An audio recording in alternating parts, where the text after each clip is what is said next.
The United States Army missile Nike Hercules was the direct successor to the Nike Ajax and became one of the most important surface-to-air missile systems during the Cold War. It was developed to overcome the limitations of the earlier Ajax system and to provide the United States with a more powerful and flexible defense against increasingly advanced threats, particularly faster and higher-flying Soviet bombers, as well as the possibility of large-scale formations of aircraft. Work on Nike Hercules began in the early 1950s under Project Nike, with Western Electric as the primary contractor and Bell Laboratories providing key technical expertise. The missile entered operational service in 1958 and quickly became the backbone of American continental air defense for the next 2 decades. Nike Hercules represented a significant technological leap over its predecessor. At nearly 41 feet long and weighing about 10,700 pounds, it was much larger and more powerful than Nike Ajax. Unlike the two-stage Ajax, Nike Hercules used a cluster of 4 solid fuel boosters for its first stage, providing tremendous thrust to lift the missile into the air. Once the boosters separated, a solid fuel sustainer engine powered the missile through the remainder of its flight. This configuration eliminated the logistical and safety issues caused by the Ajax's liquid fuel sustainer while also providing much greater performance. The missile had a range of up to 90 miles and could reach altitudes of more than 150,000 feet, which meant it could engage targets at far greater distances and at much higher altitudes than Nike Ajax ever could. The missile carried a far more powerful warhead than its predecessor. While Nike Ajax used 3 separate high-explosive fragmentation charges, Nike Hercules could be fitted with either a large conventional warhead or, more significantly, a nuclear warhead. The nuclear option gave it the ability to destroy entire formations of bombers with a single detonation. This was particularly important during the Cold War, when Soviet strategy relied on mass bomber attacks to overwhelm defenses. With nuclear capability, Nike Hercules was not just a point defense missile but a wide-area deterrent. The inclusion of nuclear warheads made it one of the few surface-to-air missiles designed with strategic rather than purely tactical implications. Nike Hercules relied on ground-based radar tracking and command guidance, similar to Ajax but with improved accuracy and computing power. The system included multiple radars: an acquisition radar to detect incoming aircraft, a target tracking radar to lock onto the threat, and a missile tracking radar to follow the missile during flight.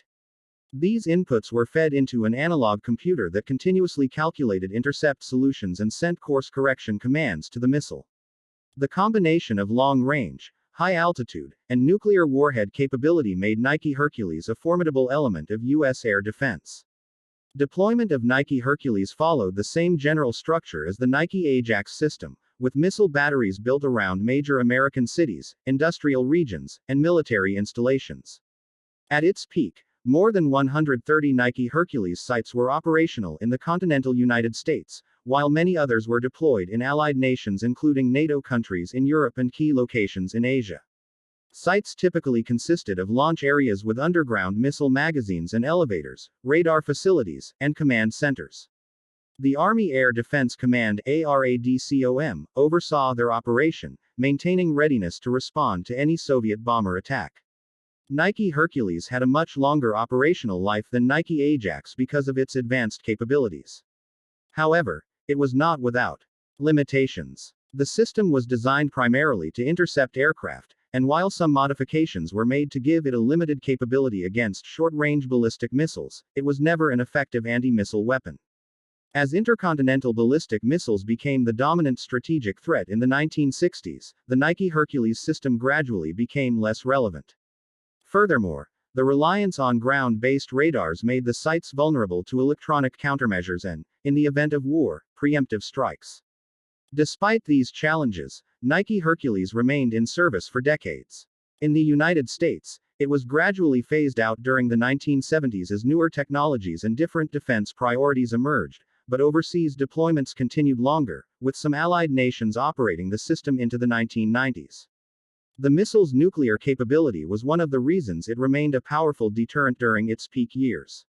Its presence demonstrated not only defensive capability but also the willingness of the United States to escalate if necessary in order to stop a massed bomber assault. The legacy of Nike Hercules is significant. It was the most widely deployed nuclear-capable surface-to-air missile of its time and represented the height of Cold War air defense strategy. It bridged the gap between conventional anti-aircraft defense and the missile age, combining high performance with the psychological impact of nuclear deterrence. Nike Hercules also provided valuable operational experience that influenced later missile defense projects, including those aimed at countering ballistic missiles. Though it has long been retired, it stands as one of the defining symbols of the Cold War era, representing both the technological innovation and the tense strategic environment of the period.